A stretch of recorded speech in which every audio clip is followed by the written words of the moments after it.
How many times have you read about, heard about, or even witnessed people scrubbing their social media because the opinion that they had a year or two ago would get them in trouble today, right? Or banned?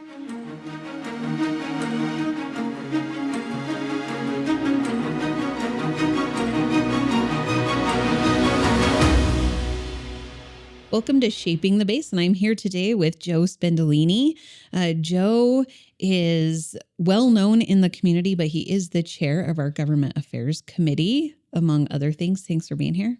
Oh, absolutely. You ask, I show up. What the heck? I like it. Thank you. We ask our audience questions, and so I have one for you. When it comes to politics and how government works, what are some of the things the average citizen often misunderstands? Oh, there's actually a myriad of them. First of all, how bills are created, how they work their way through the legislature and get to a position of being signed by either the governor or the president. And because of the lack of understanding and knowledge of the process, people are reluctant to get involved. And I think that's the saddest thing, because it's actually one of the things that are easiest to get involved. And the elected officials, our form of government, they represent us. One of my favorite questions that I ask those running for office is, if elected, how are you going to distinguish the loud voices from the majority? Because in our representative form of government, you're supposed to represent the majority of the citizens. So you've got to get involved. The citizens have to get involved. They have to allow themselves to be heard. And sometimes it can be intimidating. But you can also contact your representatives one-on-one. And I don't care if you're talking city council, mayor, county commissioner, state rep, state senator, or any of the federal positions, representative or senate. So get involved. Make sure you're being heard without being rude. There's no need to be rude, and we see too much rudeness today. But I think that, to me, is the biggest misunderstanding, the biggest misperception. Is it looks confusing, it looks complicated, so I really won't have a voice. You will. You will. For chamber members, I think it's probably easier for them because they have us. As you know, I'm now working on my 7th year as chair of the GAC, and I love when our members, through you, elevate their concerns to the Government Affairs Committee, and we take those concerns to Salem and fight for them. I think about back when I started as the director, and my goal was to strengthen our government affairs. We had it for a long time. It had already been built, but I thought there was an opportunity to do more. And when I realized that, you were the person I called and said, can you help with this? So I love what we're doing and that work that we do where people can do that. But back to, you said that the process can look confusing to people, but what do you think are the other things that keep people from doing it, from getting involved and having their voice heard? Some of the complacency, I think, is due to, again, it's a misperception that your voice just won't matter, right? Your voice does matter. Don't accept that as the premise going into it. Again, in our representative form of government, the folks that represent us, they're the same as you and I, right? They come from our community. They're our next door neighbors. Don't be intimidated. Your voice does matter. Don't ever accept the thought that your voice won't matter. It will. Right. I often wonder if it's people's fear that they don't write well enough. Like, you can testify, you go to the website, hit the button, you can type in whatever, right? What do you say about that? No, that's a great point. And anybody that's listening that's concerned about that, one of the worst writers I know is me. So don't let that stop you. Well, I tell people too, it can be as easy as I support this or I oppose this. It is That's good true. to have a story, correct? If you can have a story about how it affects your business or you personally, but it doesn't have to. No, that's a great point. And depending on who you talk to, especially in Salem, when a particular bill is being heard, that's when you can provide a statement or a testimony. And you can do it in 3 different ways. You can testify remotely, so you never have to leave the community to let your voice be heard in Salem. You can testify in person, which many of us have done. You and I have done it many times. Or you can testify in writing. And the tools that the Oregon legislature has provided to the citizens, very user friendly, very easy to follow. And you're right. You can submit a simple statement that said, I don't like this bill. I oppose this bill. You don't even have to have a reason. Uh, my understanding is that for the written testimony that's been submitted, they'll go through and they'll calculate, they'll tabulate how many for, how many against, how many neutral. They will sometimes read them, but if you want to submit written testimony, short is sweet. Yeah. The audience question asked, what does the average citizen misunderstand? What does the average politician misunderstand? Oh boy, that list is probably longer. It's easy, and I know you've attended many, as have I, but when these elected officials, when they conduct their town halls, it's easy to think you're hearing the sentiment of an entire community when you're only listening to 2 or 3 people. And I think they need to understand that that's not representative of the community.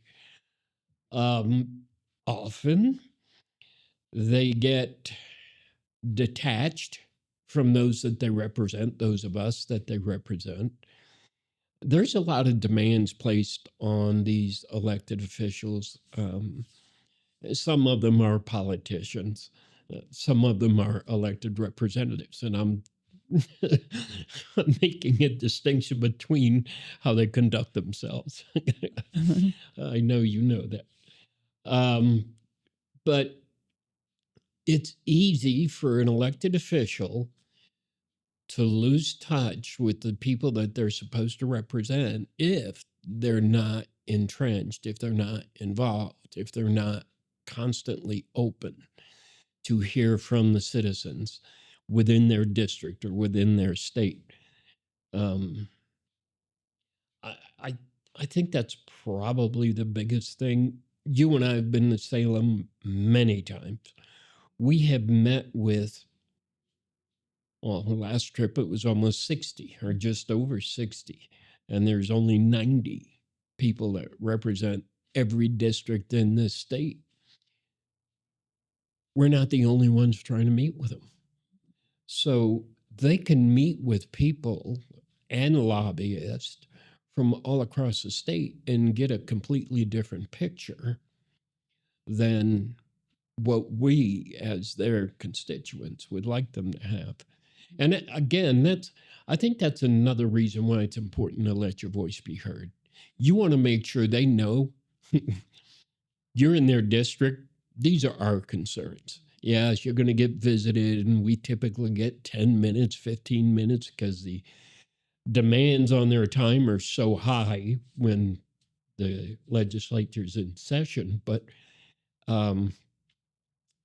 we have to be heard so that they know, pay attention to us first. Mm-hmm. And I think that's a mistake some of them make.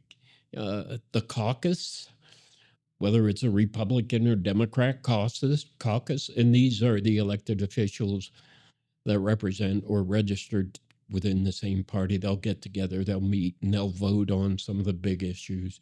Your caucus may not always agree with your constituents or vice versa. So I think that's another mistake that a lot of politicians, elected officials make. Give in to the caucus. Yeah, I think that's true. I've seen that. We've both seen that up there. Yeah. You mentioned that we went up and we talked to almost 60 of them this year. That's kind of our typical. Our average is somewhere between 45 and 65 Right. every year. It goes up and down. Right. We could go up there and just talk to our representatives, but we talk to others, and you're talking to a group of people and you're trying to get them to understand your point of view. But what are some of how do we do that? So, honestly, you use the power of persuasion. Things that are important to our community may not be important to those that they represent. But like you said, we try to meet with all of them. I think you've heard me make this speech in front of some of the legislators that we have met with. These are our legislative priorities. And if you want, we can walk through the process in developing those. But these are our legislative priorities important to our members and our community. We're going to ask that you support these things that don't put you in conflict with your constituents. I just think that's a healthy attitude. I think about the other part of it. We do that, but I think the other part is finding common ground, the things that connect us. Oh, sure. Yeah. How do you, not just at the state level or locally or in a politics level, business, in life, you find the things that connect you? How do you do that? Well, if you've ever been involved in sales, sales 101, step one is to build rapport, find common ground. And how do you do that? I mean, it can be something.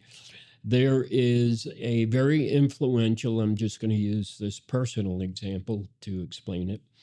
There's a very influential representative that's a Democrat, serves as chair of very influential committee up there. He and I do woodworking, and we text back and forth projects that we've achieved. It can be something as simple as that, or it could be something more complex. Maybe you've got kids of the same age. Maybe you got kids or grandkids that are going through some health challenges. There's a number of ways that you can develop or establish rapport or that personal relationship with. I don't care if it's business or if you're advocating. We don't lobby, we advocate. Mm-hmm. Thinking about that building rapport and the relationships, that is one of the reasons we've been consistently going up there. They know us. Now, I remember the first time and they were like, wow, did all of Klamath show up? Because I think that year we had like 20 people, but now they expect us up there. How important is that consistency? If somebody's thinking, I need to have my voice heard and I want a say, what would you say about consistency? How important is it for you to remain in contact with your close friends, right? It's the same thing. Now, there will be turnover. Not everybody will run for re-election. Everybody that runs for re-election won't necessarily win their races. So you're constantly establishing those new relationships. But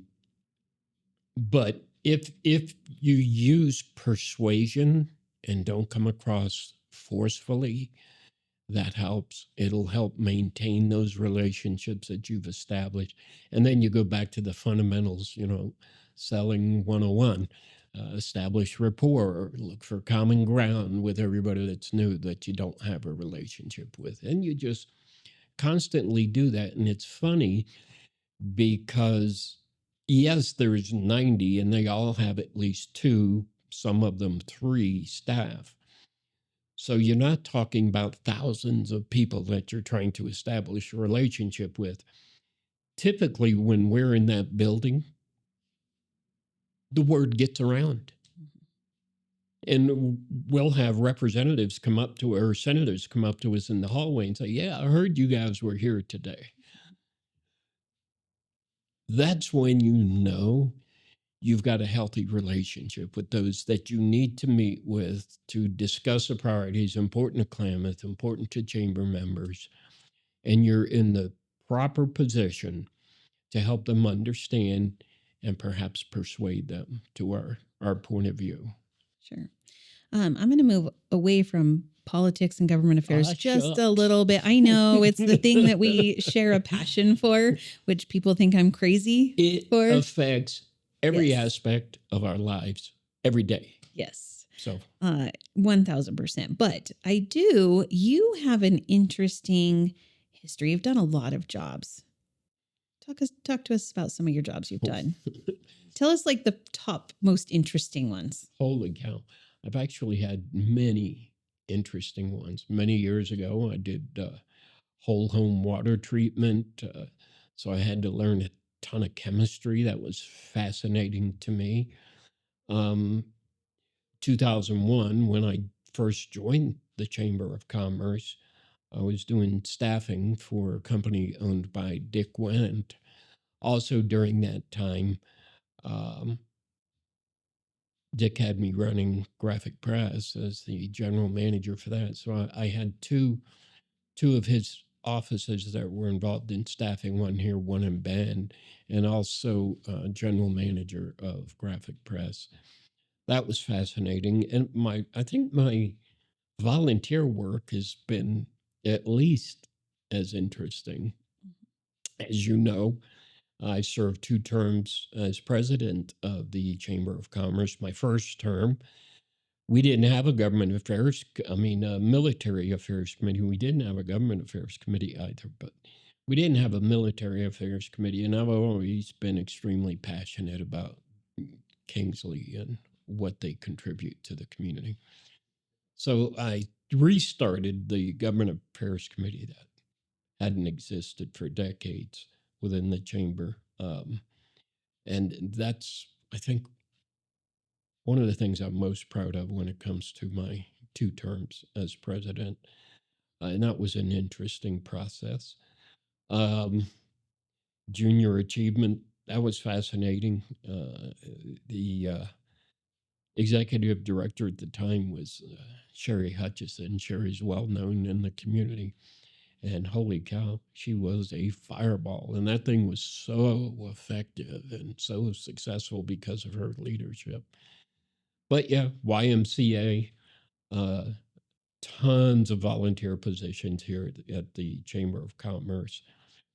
Currently, as you know, I chaired the board of directors with South Suburban Sanitary. That has been a fascinating position, well paid. I get like $40 for a meeting. And that has actually sent me to Salem a lot this year. So, did you have anything specific? No, I think that was, I always find it interesting when I'm talking to people, because the people I'm talking to on this podcast are people that I admire the traits. There's certainly the work that you do that you've taught me a lot, but it's the leadership traits that people have and the way they've mentored me even, or the things that they're doing in the community. And the one thing that strikes me is a lot of people have very varied backgrounds, but somehow it all led them to where they are. I mean, you think about the water treatment, and here you are at South Suburban. I mean, there's some correlation there. And so I just found that interesting. But you didn't mention limousines, and I always find that kind of interesting. Oh, yeah. That was many, many years ago. 21 limousines in and around Washington, D.C. That was fascinating. Whenever there was a dignitary, I would personally take care of the really important people. And the local paper there was the Washington Post, still is.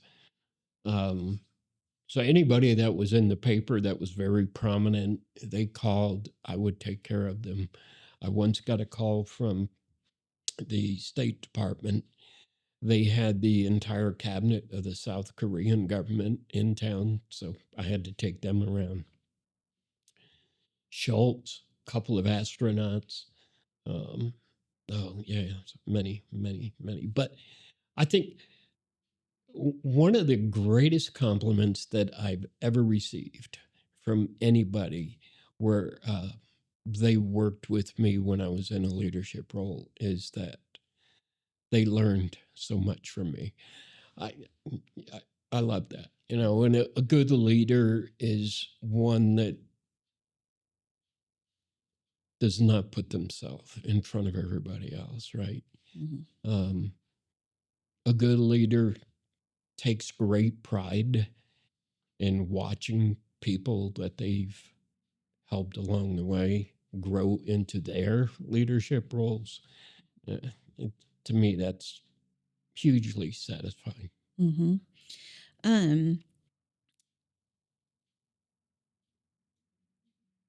Yeah. Just give me a second. I lost my train of thought for a minute with the next question that I was going to ask. That's why I'm thankful for him for the This editing can be process. edited. Yeah. That'll be good. Yeah. He's going to get rid of my stomach too. He makes me look like a supermodel. So there's that. There's that. I thinking along those lines of leadership and teaching and bringing other people up. One of the things you've done that for me personally, I've watched you do that for other people and really help empower people. Mm-hmm. But the other thing that comes to mind with you is I think of you as a problem solver in the community. Do you have an idea for how you developed that skill? I'm a Libra. I don't know. It seems to have always been something that my mind has always worked in that way. I don't view problems as obstacles. I view them as opportunities, right? Because I absolutely relish the more difficult, the happier I am if I'm able to solve it, right? But I love solving problems. Mm-hmm. If somebody feels like they need to develop that further, what would you tell them to do?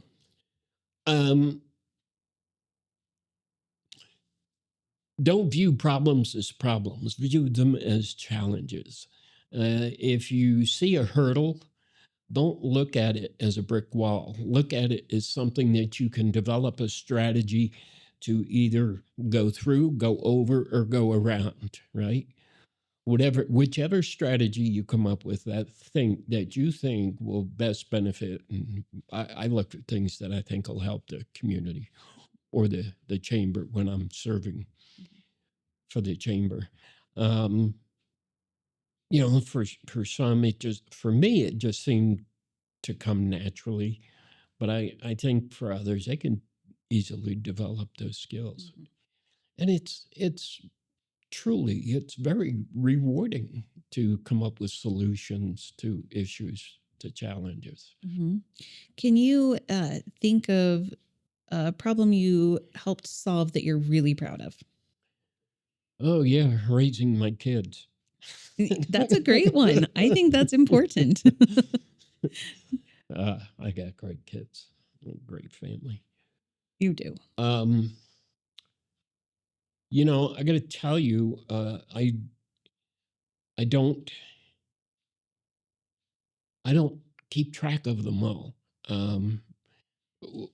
When I solve a problem, it's like, okay, great, that's done. Now move on to the next one. Each time that, and a lot of it's volunteer work, but each time, well, in business, I'll start there, then I'll move to my volunteer work. When I was hired to run this local staffing branch that Dick owned, they had spent 5 years losing money. Their gross revenue was $900,000 a year. So my commitment to the executives was that I would generate over $1 million in revenue within the first year. And I hit 2. So even in business, you take a look at the issues, you formulate a strategy, you execute that strategy, and you got to be disciplined enough not to be distracted, in which you could easily be distracted, but you follow that strategy. And that wound up being, out of 140 branches, the branch down here was within the top 5, the smallest community that company was serving, and we were in the top 5. When I volunteer for an organization, and I've been with YMCA, I've been with Junior Achievement, the Chamber of Commerce, Senior Center. Every time a problem would come up, you sit there, you calmly try to work through to solutions. You get consensus of your fellow board members, hopefully buy-in from the staff, the leadership of the organization, and you just execute the plan that you agreed to. I haven't always gotten my way on boards, and sometimes it can be frustrating, but I learned something early on in my professional life. If I couldn't convince my boss or my board of a particular direction, either it didn't have merit like I thought it did, or I did a terrible job selling it. But it's on me. Yeah. I love the first one where maybe it didn't have merit. I think one thing that holds people back from problem solving is wondering if they have the right idea, or if they're smart enough to figure it out, or if maybe it's not, they don't feel like they're the right person. Sure. How often do you have a good idea versus a bad idea? Really? Do you have a lot more bad ideas than have good ones? no bad ideas, Heather. It's actually a statistic I don't track. I only look for good ideas, all right? Oh my gosh. I think of myself, I have all these ideas for so many events that I think would just be fun, right? And every once in a while I'll tell somebody and maybe they don't think it's as fun as I would, or it doesn't make good business sense to do it. So I just have this long list of, when people come to me and ask for ideas, I'm like, oh, you know what you should do? This, I'll give you that idea. You can run with it. So, but I think you just made an important point, and it's a point that I also live by and agree with, is even if it turns out to be a not so good or even a bad idea, you keep coming up with ideas, Mhm. right? You don't let it stop you the first, second, or even third time that an idea of yours didn't turn out the way you wanted it to, right? Right. No, I think coming up with ideas is kind of like building a muscle. The more you have ideas, the more ideas come to you. I don't know if that makes sense, but it kind of It does, multiplies. yeah. So, yeah. Especially if you allow yourself to explore the ideas, let them evolve, grow them out. Mm-hmm. I would agree with that. Bringing it back to politics a little bit, but I want to keep it at that like leadership level, maybe not specific to politics. I think the other thing that can keep people away from it is the feeling of divisiveness. Oh, yeah. And there's no way with what we do to not at some point disagree with people. What are some tips for doing that well and preserving relationships while you're doing it? Boy, that's a great subject. Today, I have watched relationships disintegrate over the subject of politics, the many divisive subjects that are political. That's the saddest thing I've witnessed in my lifetime. I think we've got to go back, and everybody that gets involved in discussions that may be controversial or that may be touchy with the person you're speaking with, if we practice ourselves, if we practice respect, kindness and humility, it would help us along in those conversations. When people resort to impugning the character or the motives of others, you're no longer talking about the subject matter, right? Mhm. And when you stray from that and you make it very personal, the name calling, the way that I'm seeing people impugn the character and the motives and the agenda of others, it prevents you from coming up with solutions. You can't, because now you're just in the defensive posture, defending your character, defending your reputation. You can never solve issues if you're doing that. And we're problem solvers, right?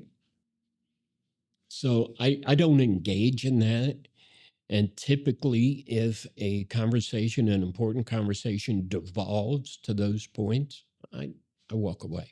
It becomes useless. I agree. What would, to maybe some of the younger people that are watching this, give me 3 pieces of advice you'd tell a young person? So we'll always be curious. Always accept the reality that you don't know everything there is to know about any subject, right? And I love learning. And I hope that the young people that are coming along, that are just experiencing life as a young adult, I hope they accept that reality. If you allow yourself, you'll be learning important things your whole life. And I love learning, and I love learning new things.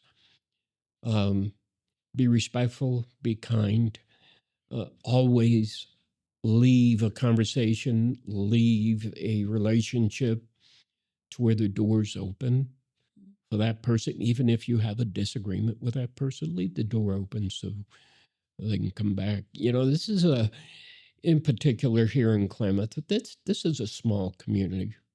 You're going to run into every single person, whether you like them or not, right? How do you want those exchanges to be? How do you want them to? I don't want to feel uncomfortable when I walk into the grocery store, right?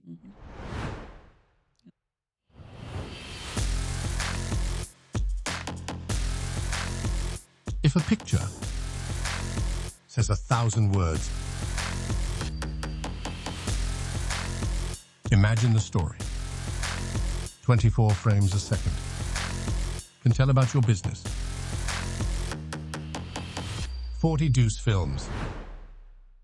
I think once they just take those first steps, utilizing the tools that are available, they'll become more and more comfortable with being involved. The other thing I'm always curious about, talking about being curious and learning, I wonder sometimes if people's posting on social media when they're upset about something that's going through politics, whether it's a measure, a bill, whatever that they're upset about, they're posting constantly on social media. And I think they feel like their voice is being heard because they've put it out there, but they haven't put it where it matters. It'd be interesting if there was some kind of research study. Boy, that's a great point.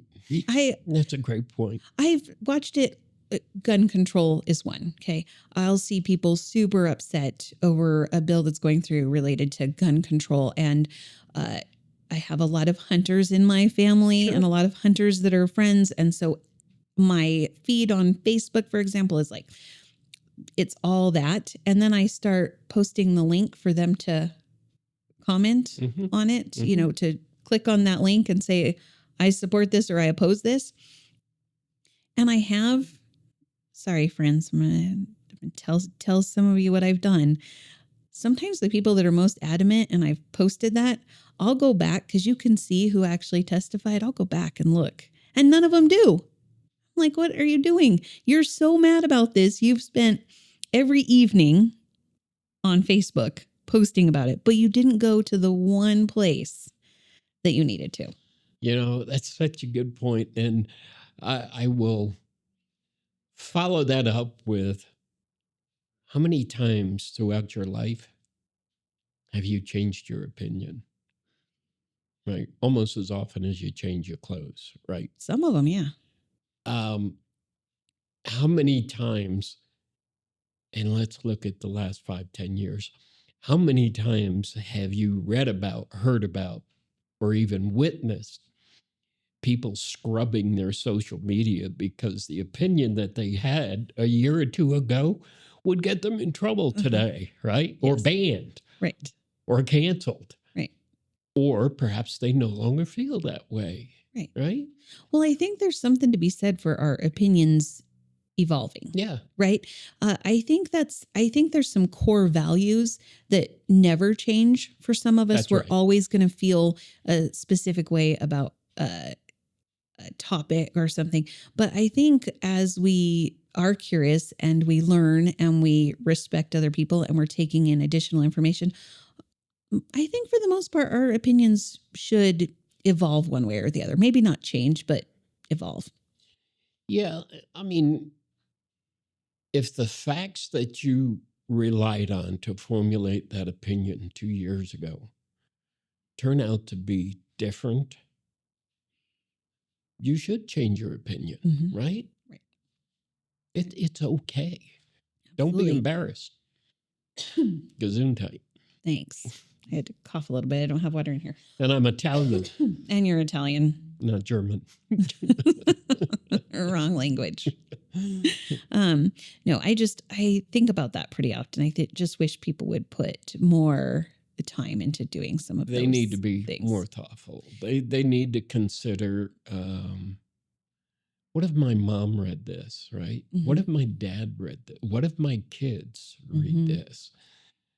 How would I feel, right? Would it make me uncomfortable? Well, maybe I shouldn't post it. Maybe I shouldn't say it. The other one I think that more people need to pay attention. Sorry, I didn't think we were going to talk about social media, but I guess I brought it up. I think the other one people need to think about is, would I say this to this person's face? Oh, yeah, right. Because that's another thing. I mean, it's really easy to be ugly to each other when you're behind the keyboard. So there's a group I'm not going to mention. I won't even mention the platform that I joined several years ago. It's got nearly 30,000 people that have also joined it. And I've watched that, especially over the last year, deteriorate into a social media page that I just don't want anything to do with. It's terrible. How do you find accurate information out there? There's a lot of disinformation. There's a lot of opinions. How do you find good, accurate information? You know, that is such a critical point. How do you cut through the BS? I go to the source. I'll read court opinions. I will go through financials. I will view the actual videos that are being referred to. I'll watch hearings. I can't tell you how many hours I've spent watching the House and the Senate in DC and the House and the Senate here in Oregon, because even some of the press releases I get from people that were present don't match up with what actually took place. So, and I don't always have time to do it because it can be very time consuming, but holy cow, I would encourage everybody, if you're going to formulate especially a harsh opinion about something, go to the source information and make sure you're basing that opinion on facts. That's a great question. Along those lines, in recent elections, one of the local, there's all these special districts, right? And they end up on our ballot. And there's no voters pamphlet for those. A lot of times, at least locally, there's one name on the ballot. Sometimes there's so much focus on who's going to be the next president, but we forget the impact of those special districts or our local races. And we've had this talk a lot. tell people why they should pay attention to special districts. Okay, I got to tell you, Heather, we could spend an hour just on that subject alone because you're absolutely right. People dismiss those as being unimportant. And when it comes to the special districts, you're actually electing people to these boards that appear small and insignificant. The cumulative effect of these boards, they spend a lot more money than the county commissioners will ever see. Our permanent tax rate, and we're talking about measures 5 and 50, passed by the voters. 5 and 50 did two things. It capped our permanent tax rate at whatever was decided at that time. The Klamath County permanent tax rate is $1.73 per thousand. The city of Klamath Falls, when it was formed, and you can have a home rule charter for a county as well as a city. So the city of Klamath Falls was formed with a home rule charter. That permanent tax rate was set at $5.44 per thousand. That's on top of the $1.73 per thousand that you have to pay the county. So you got to pay them both. If the county doesn't have the resources, and I don't remember the exact figure, but from 1 to 3 in the order of those districts that receive the most money, property tax dollars. Number 1, Klamath County Schools. Number 2, Fire District 1. Number 3, Klamath County. If you want services that the county cannot afford to provide you, the citizens can get together, form a district, decide on a tax rate for that district, and it takes a simple majority of voters to pass to create that district at that tax rate. Mm-hmm. What's going on in East County, when you take a look at the general fund, and that's what the commissioners have discretion over, is the general fund.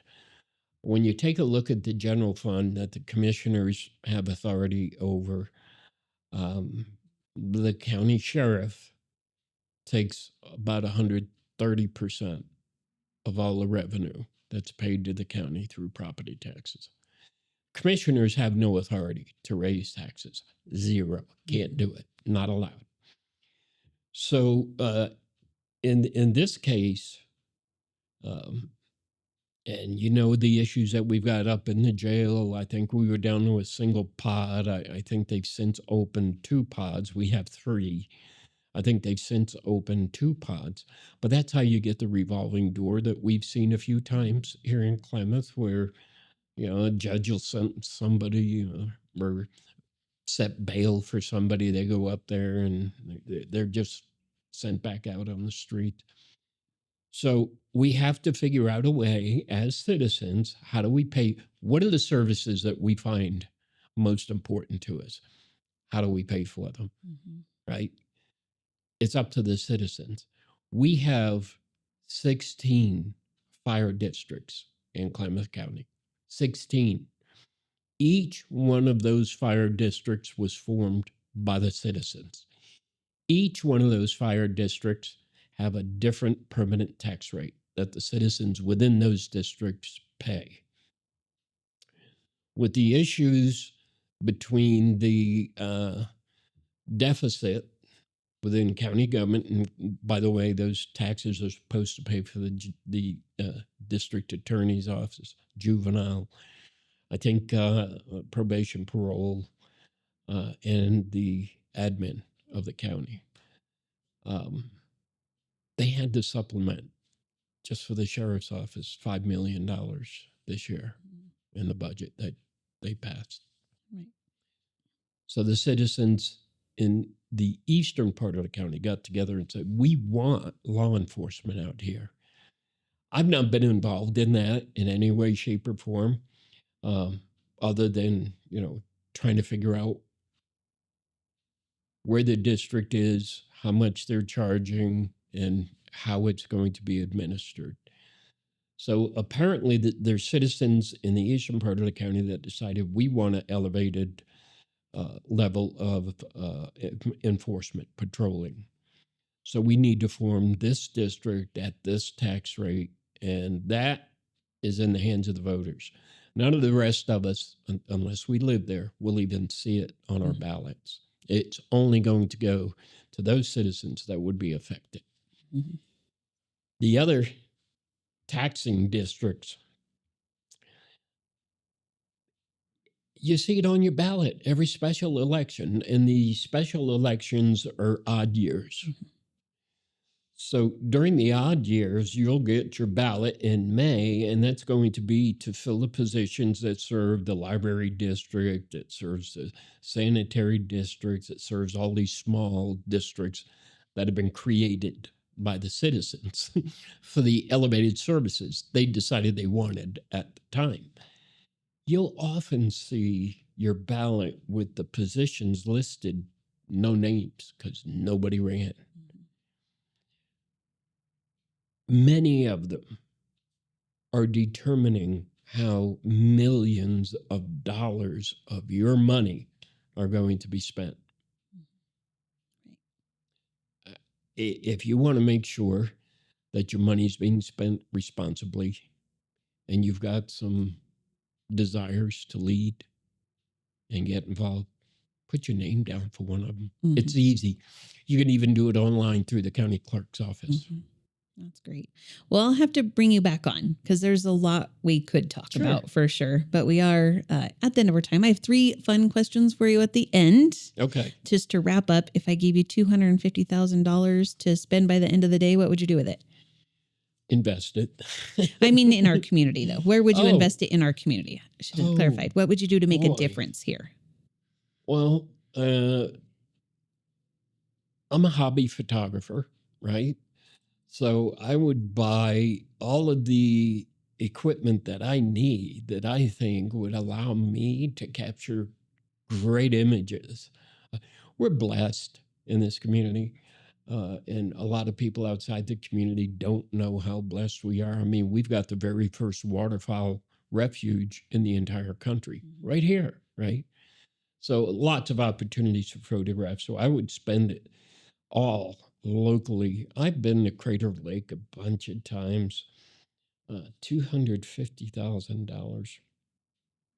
I'd probably buy some land, just not for a dwelling, just for land. Great. I wouldn't put solar panels on it. Please don't. We have enough. I have some ideas. I think we need an event space and a stage for some music. So buy some land and we'll put that on there. Hey, event space would be great. It would be good. It'd serve my needs too. All right. What's your other 2 questions? All and right. They better be fun. They're fun. Tell me about one of your role models. Oh, wow. I've had many. I worked for a businessman when I was in my mid-20s. I was vice president of marketing for his company. And this guy, he was just brilliant and kind and thoughtful. And that's up close. Another one up close that I just have a ton of admiration for many of the same characteristics. Very smart, very successful, very kind, was Dick Wendt. I was fortunate enough to be able to work with him. And from a distance, and this will be my third, would be Ronald Reagan. I admire everything that guy did. He wasn't perfect. Nobody on this planet is. But I went to work at Fannie Mae when he got elected, Fannie Mae headquarters in D.C. And I watched what he did. At the time, mortgage rates were like 18% or higher. And I watched what he did that plummeted the interest rates and really kickstarted the economy. We were in a tailspin back there. So him, I've read about the guy that actually took over as chairman of Fannie Mae while I was working there. I didn't interact with him. I was a peon. A guy named David Maxwell.